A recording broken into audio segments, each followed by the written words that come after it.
Si quelqu'un croit qu'on m'a déjà donné 5 francs ou 1 centime pour le combat que moi je mène, ou que j'ai mené, il se trompe. Personne ne peut lever le doigt pour dire, lui là, je le connais. Je lui ai déjà envoyé un mandat, je le connais. Jamais, ça n'existe pas. Je n'ai jamais bouffé 5 francs, 1 centime d'un politicien. Je vous le dis, devant Dieu. Je jure, il y a 2 Bibles qui sont là, je jure dessus. Aucun politicien ne m'a envoyé l'argent une fois pour dire défends-moi.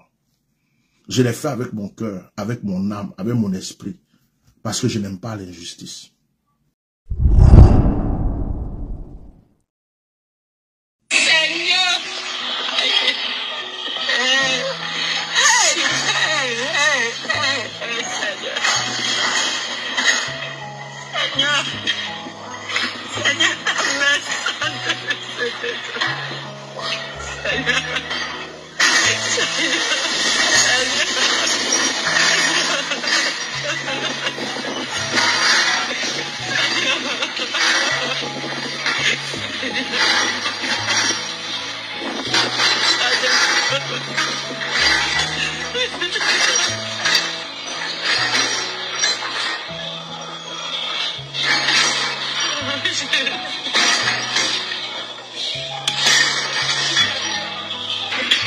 C'est une église, hein.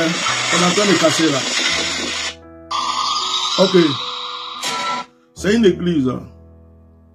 C'est l'église des assemblées de Dieu. Une très grande église des assemblées de Dieu. On m'a envoyé la vidéo aujourd'hui. Je vais vous montrer la deuxième vidéo d'une autre église qui est en train d'être cassée aussi.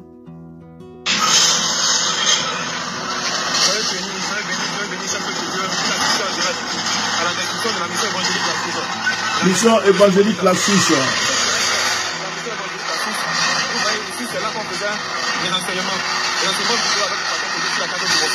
En enseignant ici aux chrétiens comment faire pour rentrer en possession de son miracle, de ses bénédictions, comment faire pour vivre une vie de sanctification. Il y avait ici la 3e grâce, après la 2e grâce et la 4e grâce. Vous voyez, tout cela a été détruit. Tout cela a été détruit. On n'a reçu aucune formation. On n'a reçu aucune formation, aucun document qui organe de toute cette église-là. Hein? Ce message c'est pour tous les chrétiens. Tous les chrétiens, vous connaissez le pasteur Honorat Kojo. Vous pouvez partager ce direct. Pasteur Honorat Kojo. Ok, je n'ai pas trop le temps. La mission évangélique la source est en train d'être détruite. Nous ne comprenons pas ce qui se passe. Ce endroit n'est pas une zone à risque. On n'a reçu aucun document. On n'a reçu aucun document. On n'a reçu aucun document. Le son, c'est pas moi. C'est celui qui a enregistré sa vidéo qui a le son bas. À partir du moment où vous voyez la vidéo, je ne l'ai pas partagée sur ma page. Parce que, sincèrement, je n'ai pas besoin de partager cette vidéo. Je suis venu faire ce direct pourquoi? Me voici, c'est moi, Bishop Melchisedec, à Tia Normal. Nous avons des chrétiens en Côte d'Ivoire. Nous avons beaucoup d'églises en Côte d'Ivoire. Quand un problème arrive à un autre chrétien, ce n'est pas leur problème. Quand ils ont coupé la tête du petit Toussaint, quand ils ont égorgé un chantre dans une église, toutes les églises de la Côte d'Ivoire sont restées muettes. Toutes les églises de la Côte d'Ivoire sont restées muettes. Avant qu'on vienne casser ces églises, il y a des églises qui ont été cassées. Ce n'est pas parce que ce n'est pas des grandes églises. C'était des églises quand même. Ces églises ont été cassées, c'était des jeunes pasteurs. C'était peut-être ceux qui commençaient leur ministère. Peut-être que ce n'était pas des grandes assemblées comme on le voit ici. On n'a vu aucun soutien, on n'a vu aucune église évangélique se rassembler pour soutenir leurs frères. Vous croyez que ça va arriver seulement aux autres, ça ne va pas vous arriver? La prophétie est déjà sortie que Dieu a dit qu'il va vous châtier dans ce pays. Ça ne fait que commencer. Quand on vous parle de nettoyage, vous n'avez encore... Ça c'est le début, ça c'est échauffement. Pendant la désobéissance civile, quand des gens mouraient, l'église évangélique de Côte d'Ivoire n'a pas bougé le pouce. L'église évangélique de Côte d'Ivoire n'a rien fait. Quand il y avait la désobéissance civile, on ne les a même pas vus faire une prière. Simplement une prière pour les victimes. c'est l'église catholique. C'est l'église catholique qui est sortie. C'est l'église catholique qui est sortie, qui a fait des communiqués, qui a prié, qui a fait des choses. L'église évangélique, non. Depuis qu'il y a des problèmes en Côte d'Ivoire, la Bible dit vous êtes la lumière du monde et le sel de la terre. Mais l'église évangélique de Côte d'Ivoire est une église qui peut laisser, on est en train d'égorger parce que ce n'est pas leur problème. On casse l'église, ce n'est pas leur problème. On tue quelqu'un, ce n'est pas. Ils ont attrapé des pasteurs pour les mettre en prison. On ne les a jamais vus se lever, se manifester. Oui. Jusqu'à ce que notre frère Eli Pada soit menacé, soit dans des difficultés. On a crié sur la toile, on a interpellé tout le monde. Simplement même une petite marche pour le frère Eli Pada. Simplement une veillée de prière où toutes les églises se rassemblent pour prier. Parce que la personne a disparu. La personne a disparu. Qu'il soit à la Maca, qu'il soit à la DST, qu'il se soit enfui, qu'il soit en exil, quel que soit là où il est, ce n'est pas notre problème. Mais nous avons un frère qui était là parmi nous, qui à la traversée a disparu. L'église évangélique de Côte d'Ivoire n'a pas bougé. Les pasteurs qui ont prié chez eux étaient rares pour notre frère Eli Pada. Il y a même des pasteurs qui ont chassé leurs fidèles de leurs églises ou qui ont menacé des fidèles dans leurs églises en leur disant de ne pas publier la photo d'Eli Pada et de ne pas se mêler de cette histoire. Maintenant, on est en train de casser vos églises. Et vous criez. Vous demandez à ce qu'on vienne à votre secours. Mais si c'était avant, j'allais me mettre là pour parler à votre faveur. Mais ça, c'était avant. Ça, c'était avant. Entre une église qui est cassée et la vie d'un serviteur de Dieu qui est en danger, qu'est-ce qui est plus important? L'église, c'est le matériel, c'est des murs, la sono, tous ces trucs qu'on peut racheter. Mais entre ça et la vie d'un être humain, un ouin de Dieu, qui est sorti dans une vidéo et qui a dit, ma vie est menacée. Ma vie est sérieusement menacée. Quels sont les pasteurs de la Côte d'Ivoire qui ont pris ce problème à cœur? Ah bon? Donc il y avait de grandes églises évangéliques en Côte d'Ivoire, il y avait des grands temples. Il y avait des grands temples, il y avait des grandes églises, assemblées de Dieu, tout ça, il y avait tout ça. Ah bon, je ne savais pas moi. Je ne savais pas. Quand ils ont attrapé le pasteur David Aimé derrière sa chair et qu'on l'a jeté en prison, quelle est la délégation des pasteurs? Quelles sont les églises qui se sont mises ensemble pour aller implorer pour la liberté de cet homme qui est un serviteur de Dieu, quel que soit son comportement, quelle que soit sa nature, quel que soit ce qu'il a dit, il n'a jamais tué d'homme. Ce n'est juste que la prédication et les prophéties qu'il a données. Vos églises que vous avez en Côte d'Ivoire, où vous partez, vous pavanez, où il n'y a plus d'amour, vos églises qui sont remplies d'incrédulité, d'hypocrisie, d'orgueil, d'arrogance, de fierté, vous prêchez l'amour, vous ne le vivez pas. Vous prêchez le miracle, vous ne le pratiquez pas. Vous prêchez soi-disant la vérité, vous vivez dans les mensonges.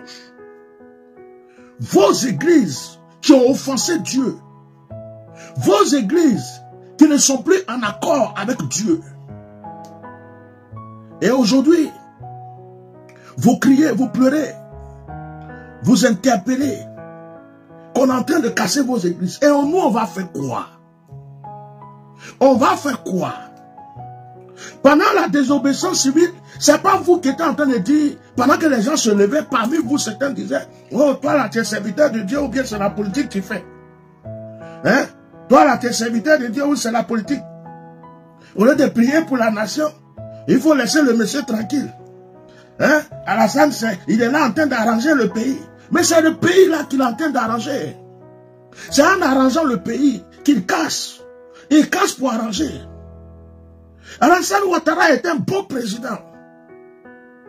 Il est en train de rendre la Côte d'Ivoire comme Paris, comme Los Angeles, comme New York. Mais pour lui là, il ne prévient pas avant de casser. Il casse et puis il ne te donne pas un endroit pour dormir. Tu dors au dehors, tu dors dans la rue. Lui, il s'en fout. Des églises qui sont en train d'être cassées en Côte d'Ivoire. Voici des églises qui sont en train d'être cassées. Voilà. En temps normal, ça fait mal. Partagez massivement ce direct là pour soutenir Marcel. Partagez massivement ce direct là. Si vous pouvez faire quelque chose, faites-le. Surtout partagez massivement ce direct là. En temps normal, on doit se souder. En temps normal, on doit tous crier pour dire, oh, pourquoi? Pourquoi c'est ainsi? En temps normal, on doit avoir mal. Regardez, c'est une église. C'est une église qui est en train d'être cassée là. C'est une église. Voilà. Vous voyez? Voilà. Voilà. Voilà. On a notre soeur qui pleure. C'est une église. Donc, il y a des gens qui m'ont envoyé des vidéos sur mon WhatsApp concernant ces églises qui sont cassées. Ah, Bishop, voilà ce qui se passe. Ils sont en train de casser les églises. Bakongo est en train de casser les églises. Bishop est fatigué. Hein? Bishop a lutté pour Gbagbo Laurent. Jusqu'à Gbagbo Laurent est sorti. Ceux qui supportaient Gbagbo Laurent, au lieu de dire simplement merci à Bishop, la plupart l'ont insulté après. Parce qu'il a commencé à parler aussi de Soro. Bishop a soutenu Maman Simone Gbagbo. Il a même fait prier les gens, poser action prophétique. 2 semaines après, elle est sortie. Le président Alassane ne savait même pas comment ça s'est passé. Il a décidé comme ça de la libérer. Bishop a prié pour Blé Goudé. Bishop a fait tout ça. Maintenant, Bishop prie pour son frère Soro Diom pour qu'il rentre au pays. Que tous les enfants de la Côte d'Ivoire se réunissent. Quand on cassait les maisons, Bishop venait parler. Quand les gens dormaient dans les cimetières, quand on a cassé les maisons, ils ont dormi dans le cimetière. Bishop s'est levé. Il était, on va dire, le seul pasteur qui disait au monde entier, c'est pas bien ce qui se passe. Beaucoup de pasteurs m'insultaient, beaucoup de chrétiens m'insultaient. Vous-même qu'on casse vos églises aujourd'hui là, vous me prenez pour un fou. Vous me prenez pour quelqu'un qui est toujours sur la toile en train de parler. Il n'a rien à faire. C'est un faux prophète, c'est un ceci. Qu'est-ce que je n'ai pas entendu? J'ai été plus combattu par les chrétiens que les païens. Bishop a crié. Quand des innocents sont morts, quand ils ont coupé la tête du petit Toussaint, Bishop a crié. Quand ils ont égorgé le jeune chante dans l'église, Bishop a crié. Quand ils ont coupé la tête du petit ou joue au football, Bishop a crié. Pendant la désobéissance civile, Bishop soutenait les pauvres personnes qu'on frappait, qu'on tuait, qu'on bombardait. Aucun pasteur, aucune église n'a même levé la voix pour crier en leur faveur. Les veuves de la Côte d'Ivoire n'ont pas de soutien. Ceux qui dorment dans la rue, on n'entend pas l'église évangélique parler et prier pour eux. L'église évangélique de la Côte d'Ivoire est devenue l'élément la plus peureuse de la Côte d'Ivoire. Les catholiques sont courageux, les musulmans sont courageux, mais l'église évangélique de la Côte d'Ivoire, ce sont les plus lâches, les plus peureux, les plus hypocrites. Et quand ils parlent, ils disent, c'est la sagesse, il faut être sage. La Bible dit de respecter les autorités. Oui, la Bible dit de respecter les autorités. Donc, quand les autorités cassent vos églises, c'est la Bible qui leur donne le droit de casser vos églises. Oui, il faut te taire. Alassane arrange le pays va bien, le pays est propre. Il y a des pays pauvres, plus petits que la Côte d'Ivoire. Quand on veut casser un endroit, on prévient les gens, on dédommage les gens, on leur donne ce qu'il faut et puis ils vont se chercher ailleurs. Mais quand on ne prévient pas, on vient casser les gens dorment dans la rue. Aucun pasteur, aucune église évangélique ne s'est levée.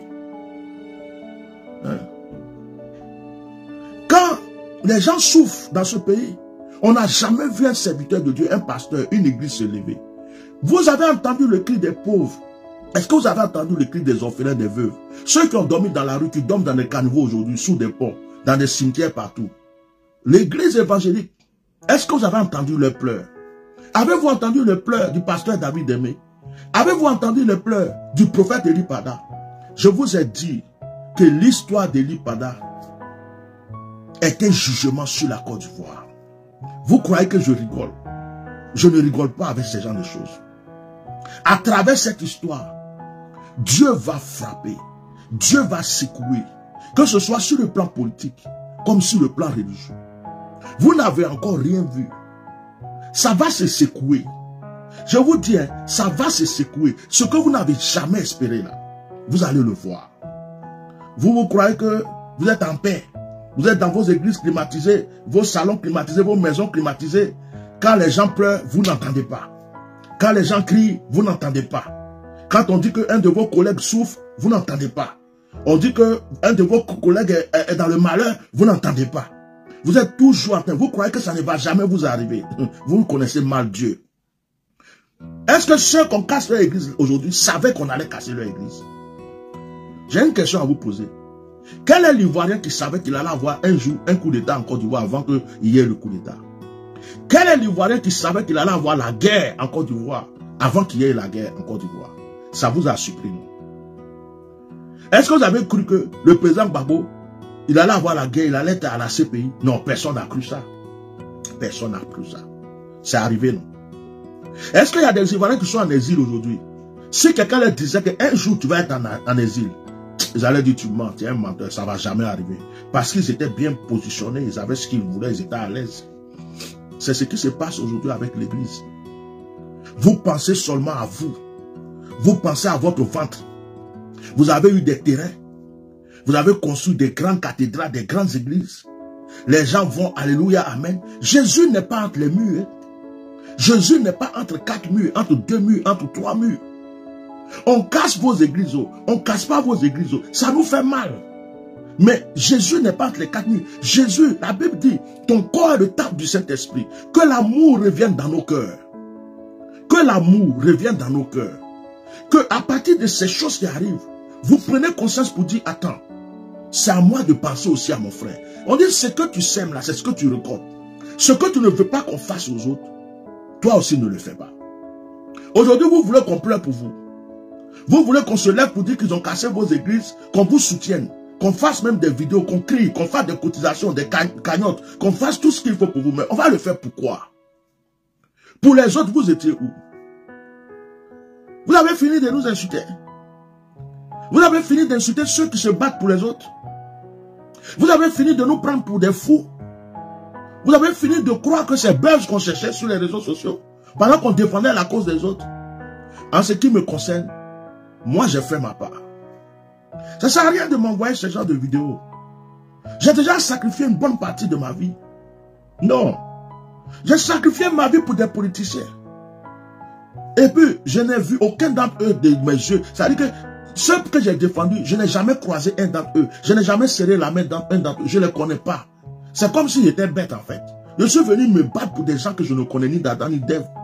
Je ne suis dans aucun parti politique. Je n'appartiens à aucun groupe politique. J'ai défendu la cause de certaines personnes. Je me suis battu pour des mamans qui pleuraient. Je me suis battu. Mon premier combat, c'était la mort du petit SL qu'on a. Quand il est mort dans la piscine, c'est là que je suis rentré dans ces combats.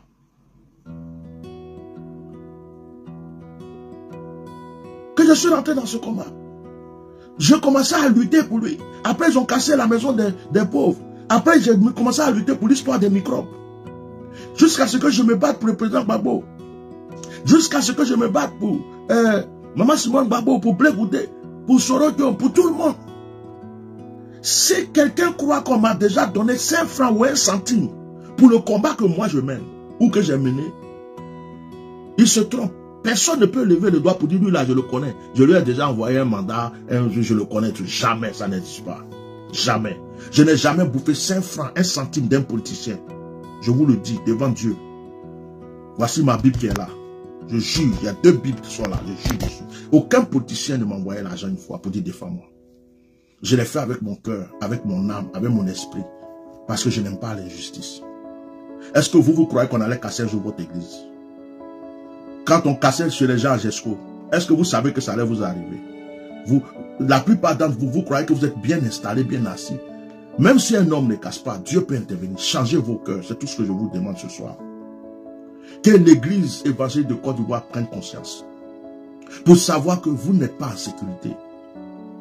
Si vous avez abandonné l'amour, si vous avez abandonné l'Esprit de Dieu, si vous avez abandonné ce qui fait Dieu lui-même, Et que c'est sur vos ventres vous comptez, votre argent vous comptez, vos cathédrales vous comptez, vos voitures, vos maisons, vos associations, vos clans, vos groupes, et que vous croyez puissant, vous n'êtes rien.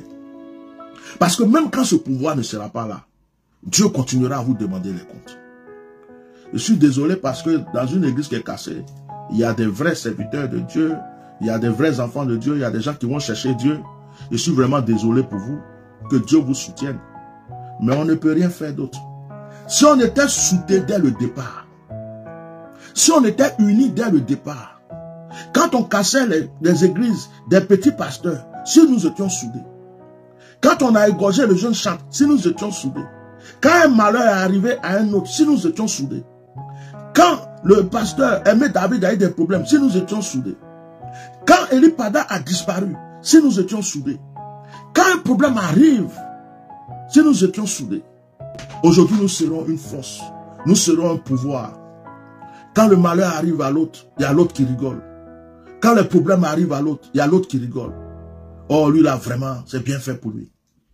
Où je suis là, si j'avais eu un malheur depuis que je me battais, vous allez chanter Alléluia, vous allez danser.